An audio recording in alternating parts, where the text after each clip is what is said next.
Hello and welcome to my channel. Today we are going to go harvest some pumpkins and some squash that's remaining in my garden because the temperature is about to drop. It's about to get cold after a nice long stretch of warm weather. So I'm out here checking the tendrils.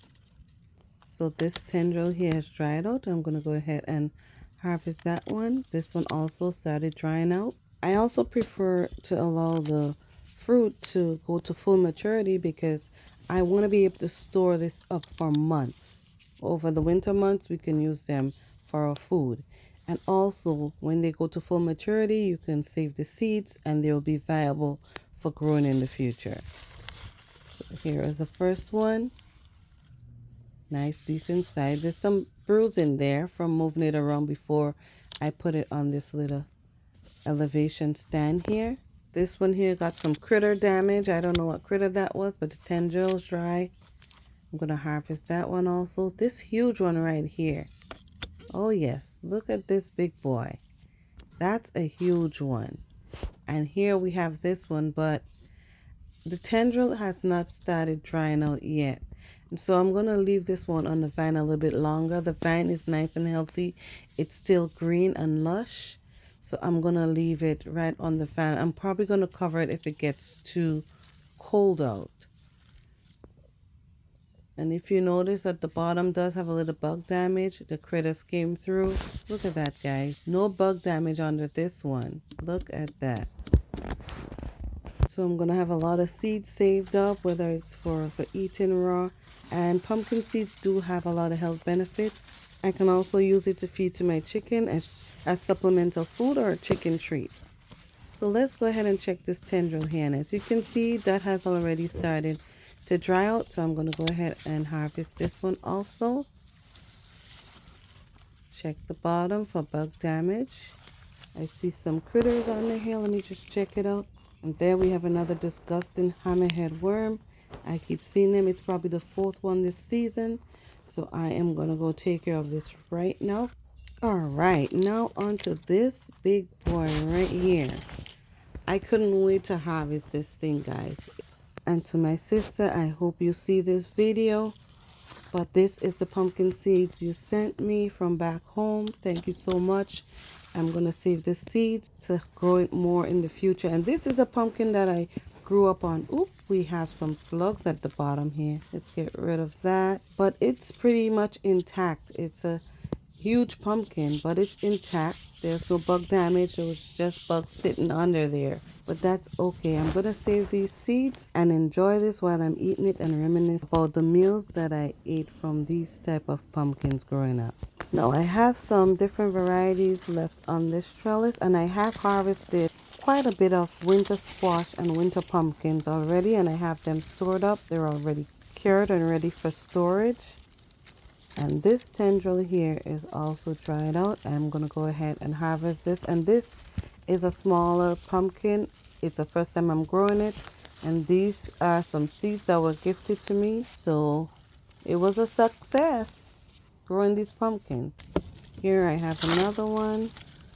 And let's see how the tendril is. All dried out. I'm going to go ahead and harvest that one also.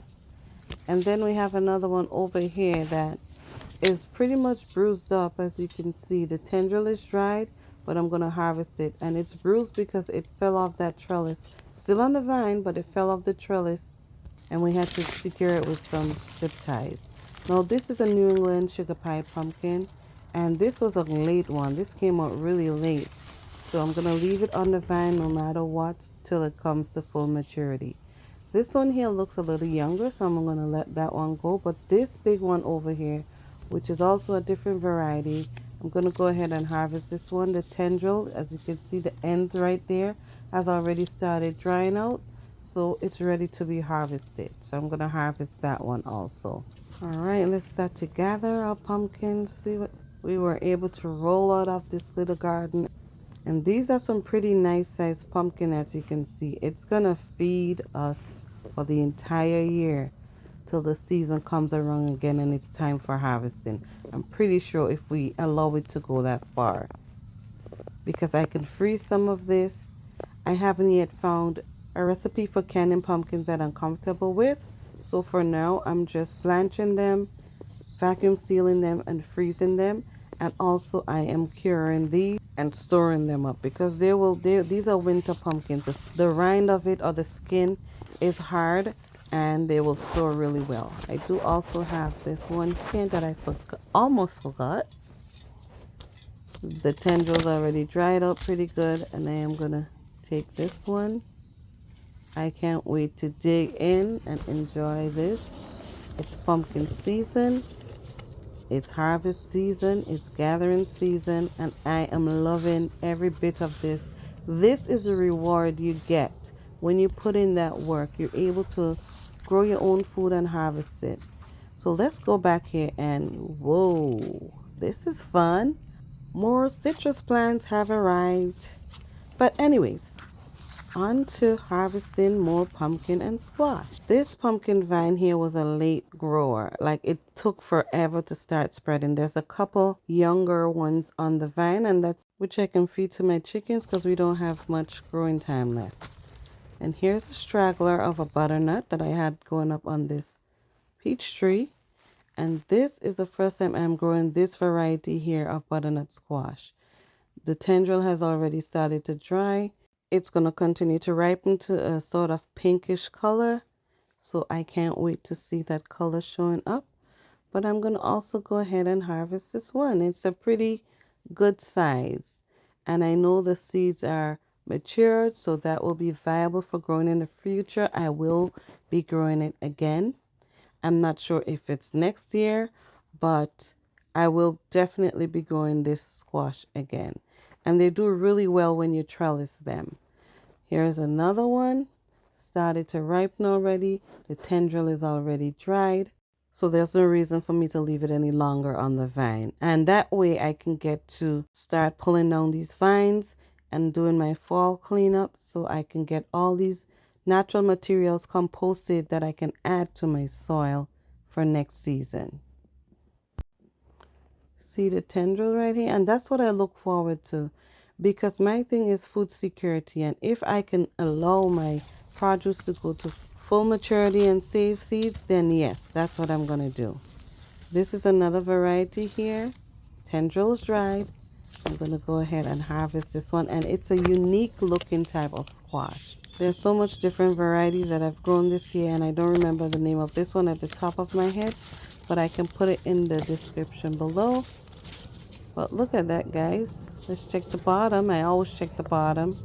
Make sure there's no bug damage, because if it does have bug damage, this one will be going in the freezer instead of trying to cure it without any type of preservation methods as far as electric or canning or so. Let's get this one also. Tendril has already started to dry out. It's time to go. It's going to be cold out. There it is. It's time to harvest. So guys, more and more I think I'm getting really good at one-handing this job, like trying to work in the garden and actually film this to share it with people. So I think I'm doing a pretty good job. What do you think? Alright, so this is my harvest right here for today. And if you have watched my videos before, you would see that I've already harvested some massive pumpkin. I've pulled some pumpkin out and winter squash out of my garden this year. Man, it's really liberating to be able to do this in this capacity. This is a really good haul, and like I said, I did so many different varieties. I did at least 10 different varieties of winter pumpkins and squash, and I still have a couple left. And let me just zoom in and show you that huge one that I showed you earlier in the video that's sitting on the ground down there, and then there it is. And then I have a couple more on this trellis here that I'm gonna allow them to go a little bit longer, probably a couple more weeks, and see if that'll work. And then guys, I have this peach tree that I'm probably going to be harvesting these leaves because they do have health benefits, antioxidants. Do your research, guys. It's pigeon peas or gungo peas, and they're already putting out little buds. They're not going to go to flower, I don't believe, because the season is too short. It's going to get too cold out And there's a saying, guys, leaves of three, let them be. But I think you should do your research first because this has no harm in it. This is a gungo peas or pigeon peas, and it's not harmful at all. It does not itch on contact. It's not toxic. In fact, it does have plenty of health benefits. So look it up, do your research. I didn't use it growing up because we didn't have a need to.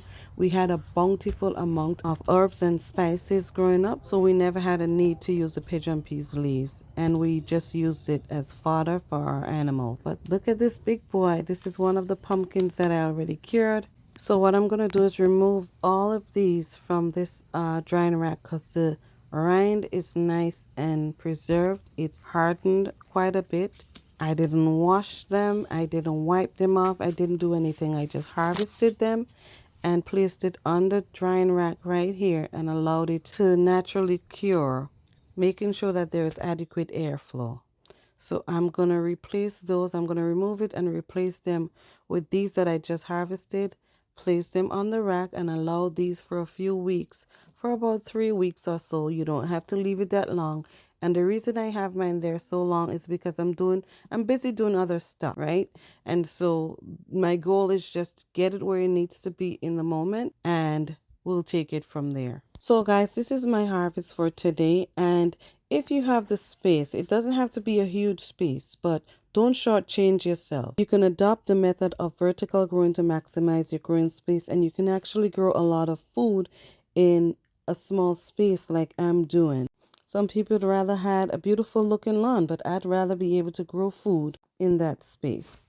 See the potential in what you have and utilize it to its fullest capacity. Please don't forget to like and share this video. And if you're not yet subscribed, go ahead and do so and click on the notification bell, selecting the option all, so that way you would get alerts on my newly uploaded content.